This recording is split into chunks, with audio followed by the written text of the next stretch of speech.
जय माता दी, जय माँ कामाख्या। किसी साधक का एक प्रश्न है जो आपके भी काम का है, हर मनुष्य के काम का है, कि साधना के दौरान या पूजा के दौरान बहुत से मनुष्य जब साधना करते हैं तो कुछ स्पेशल किस्म के कपड़े पहनते हैं। कोई लाल कपड़े पहनता है, कोई सफेद कपड़े पहनता है, कोई काले कपड़े पहनता है और उनको केवल साधना में ही प्रयोग करता है। मतलब जब वो आसन पे बैठता है, जब तप करने की तैयारी करता है, उस समय वो पहनता है, बाकी समय खोल के रख देता है। तो साधना के दौरान पहनने वाले कपड़े या पूजा करते हैं उस समय जो हम वस्त्र पहनते हैं, अब वो कोई भी वस्त्र हो, समय रहते धीरे धीरे गलता है, कटता है, फटता है, कई बार जल भी जाता है, छेद भी हो जाता है, चूहा भी काट जाता है।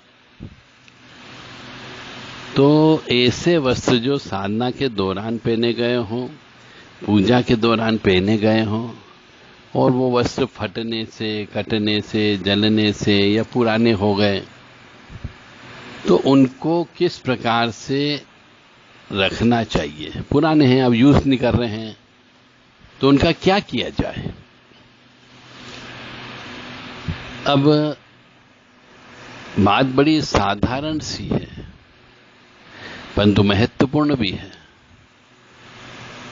कि पूजा के दौरान या साधना के दौरान जो वस्त्र हम पहनते हैं उसमें विशेष किस्म की ऊर्जा आ जाती है। अब शरीर पर जब वस्त्र को पहनते तो हमारे शरीर की भी कुछ ऊर्जा उस कपड़े में समाहित हो जाती है। परंतु अब कपड़ा फट गया तो ऐसा कहा जाता है कि फटे कपड़े पहन करके पूजन अर्चन नहीं करते हैं। कट गया हो, फट गया हो, जल गया हो, छेद हो गया हो, ऐसे कपड़े पहन करके पूजा नहीं की जाती है, अपशकुन माना जाता है। तो अब उन वस्त्रों को क्या करें। कई जगह ऐसा भी प्रश्न आया है कि जो देवी माँ के मंदिर होते हैं, स्नान होते हैं, देवी माँ के स्थान होते हैं, उनके यहां भी बहुत वस्त्र आते हैं। अब हनुमान जी है तो हनुमान जी का चोला आता है, उसमें भी वस्त्र होते हैं। तो उन वस्त्रों का क्या किया जाए। क्या उनको जला देना चाहिए, क्या उनको जल में प्रवाहित कर देना चाहिए, क्या उनको भूमि में गाड़ देना चाहिए, यह क्या प्रक्रिया। बड़े बुजुर्ग क्या बोल के गए हैं। किसी के यहाँ देवी माँ का मंदिर है, काली माँ, दुर्गा माँ या किसी प्रकार का, तो वहां पे पूजा जब होती है तो चुनरी चढ़ाई जाती है, श्रृंगार का सामान चढ़ाते हैं, सुहाग का सामान चढ़ाते हैं। और कई बार जो घर की महिलाएं, सुहागन महिला होती है, उनको भी सुहाग का सामान मिलता है, कुछ पहनती है, कुछ आधा यूज करती है, कुछ रख देती है। तो सुहागन महिलाओं के द्वारा उपयोग की गई सुहाग की वस्तुएं जो खराब हो गई, उनका क्या करना चाहिए। प्रश्न सभी हिंदू सनातनी महिलाओं के ऊपर है। घर में पूजन अर्चन भी होता है, तो सीधी सिंपल सी बात है कि जितने भी ऐसे वस्त्र होते हैं स्वयं के या मूर्तियों के ऊपर चढ़े हुए, उनको पहनाए हुए, उन्हें किसी भी नदी में, तालाब में, बहते पानी में, जहां पे कि देवी देवताओं के फूल माला या पूजा का सामान विसर्जन किया जाता है, ऐसी जगह उनको विसर्जन कर देना चाहिए। बस एक बार पानी में डूब गए तो उनका पूरा जो भी अंश होता है वह सब निकल जाता है। अब कुछ लोग कहते हैं कि ये पानी में डुबोने का मतलब हो गया हम घर में ही कोई ड्रम ले लें, उसके अंदर पानी में पहले सब सामान को डुबो दें और फूल वगैरह हैं उसकी खाद बना लें, कपड़े वगैरह हैं तो उन्हें जो कन्या पूजन होती है या गरीब कन्या होती है उनको पहनने के लिए दे दें।